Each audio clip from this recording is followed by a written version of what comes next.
Hello there friends, welcome back to another episode of Generation Tech. My name is Alan. Woof. In one of our recent videos, we took a look at some of the best custom weapons utilized by bounty hunters in the Star Wars galaxy. And so today we'll be looking at some of the more interesting and unique gadgets utilized by bounty hunters. Because ultimately, weapons alone won't always do the job. A smart bounty hunter will arrive on location with multiple backups and redundancies along with them.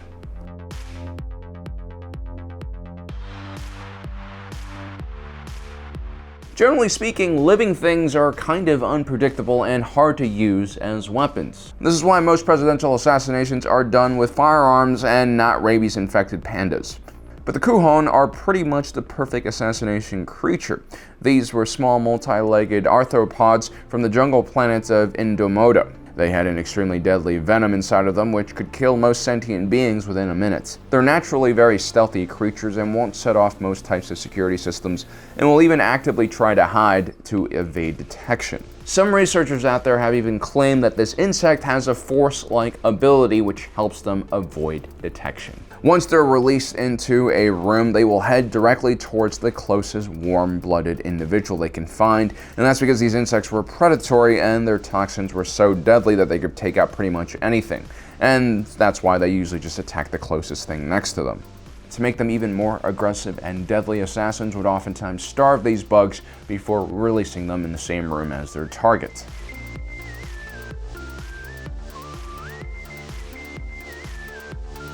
Embo's species is named the Kyozo, after one of the famous Seven Samurai from the famous Kurosawa film of the same name. The species commonly wore wide-brimmed war helmets that were great for protecting travelers during the monsoon seasons on their homeworld, and they were also used as thrown missiles or shields during a battle. Now Embo, who was considered very gifted amongst his race, utilized martial arts moves and acrobatic flips to make his shield even more effective in battle. On one occasion, when trying to chase down a target, Embo even used his shield as a sled. Embo's special gadgets, like the rest of his equipment, is relatively low tech, but he remains one of the most effective bounty hunters in the galaxy. Which shows us that it's not always about having the fanciest gadgets. Sometimes having something functional is equally as important.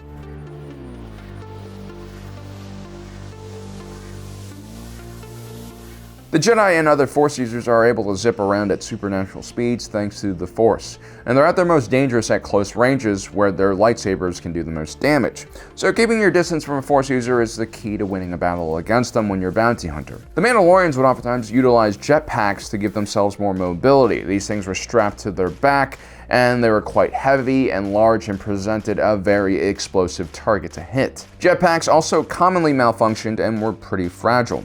Cad Bane found a unique solution to these common weaknesses with the jetpack by using a pair of Mitronomen jetpack thrusters attached to his boots.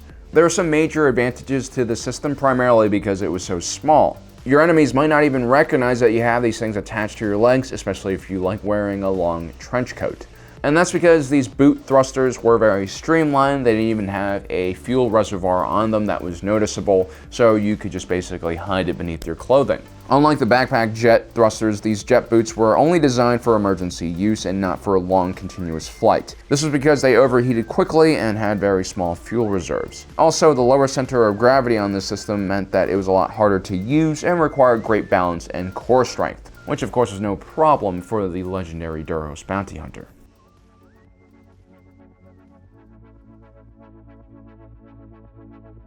Calo Nord wasn't really a household name by the time of the Clone Wars era, but during the Old Republic times, he was considered one of the most dangerous bounty hunters to ever live. He was known for carrying a pair of Mandalorian heavy pistols around at all times, and he even had a Verpine energy shield, which protected him from all sorts of projectiles. Back in the Old Republic era, personal battle shields were quite common, and Verpine was always considered one of the better manufacturers of weapons and defenses.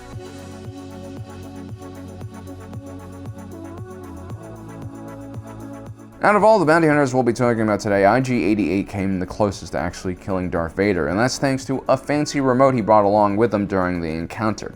You see, IG-88 was hired once upon a time by Sly Moore, Imperial Administrator and close advisor to Palpatine, to kill Vader. Sly Moore had access to Darth Vader's armor schematics and codes and gave that info to the droid bounty hunter.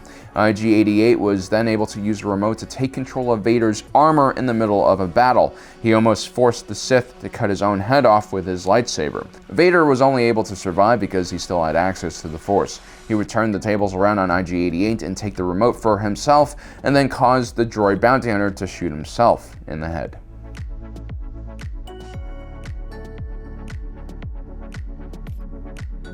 Another group of bounty hunters led by Braylon Valance also attempted to take out Darth Vader once upon a time. He understood that the Dark Lord's only weakness was the armored suit that encased him. Perhaps that was because Valance was also a cybernetic freak with a bunch of machines keeping him alive. Now, Valance's strategy involved using an EMP device, similar to the droid poppers used by Republic forces during the Clone Wars.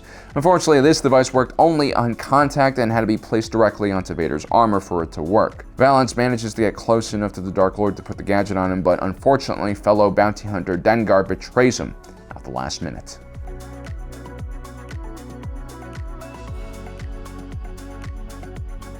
Zam Wesell was a Clawdite bounty hunter who, like many interspecies, had the ability to change her appearance on the go. This took a lot of practice, research, and skill to pull off, but it's what made her such a dangerous weapon. Unfortunately for almost every other bounty hunter out there, these abilities were far beyond their reach. But Snivian bounty hunter Sinrich was actually able to invent a holographic disguise matrix that was able to change one's appearance for these type of infiltration missions. Unfortunately, he perished during the Clone Wars at a bounty hunting competition set up by Count Dooku.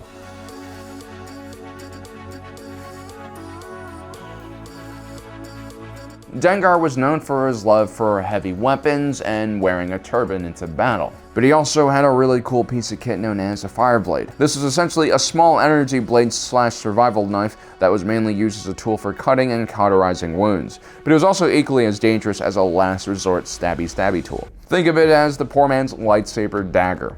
It's very easy to use and it can be found in almost any hardware store in the galaxy.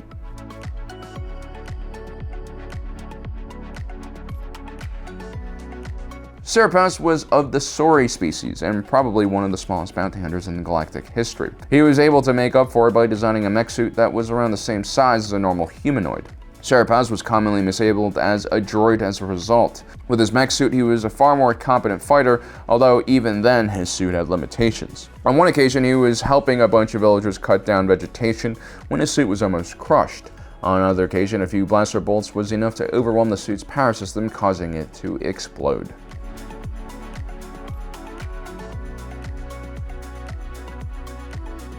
Lance Razia was a lesser-known feline bounty hunter who gives off some serious Poison Ivy vibes. She's worked alongside the best bounty hunters, from a Asajj Ventress to a young Boba Fett, and she's quite skilled in hand-to-hand combat. But she also utilized a very interesting grappling boa that was wrapped around her uniform at all times. This was a weapon of linked-together metal blades that could extend and rapidly retreat. It could be used to either whip individuals in the face or fling them across the room if necessary. So there you have it, guys. 10 very interesting gadgets used by some of the best bounty hunters in the galaxy. Let me know in the comment section below which one's your favorite, and if I've missed any of your favorite gadgets that aren't on this list. Also, don't forget to subscribe and hit that notification button down below so you don't miss out on the rest of our awesome content. As usual, thanks for joining us today. If you're watching this, you are Generation Tech.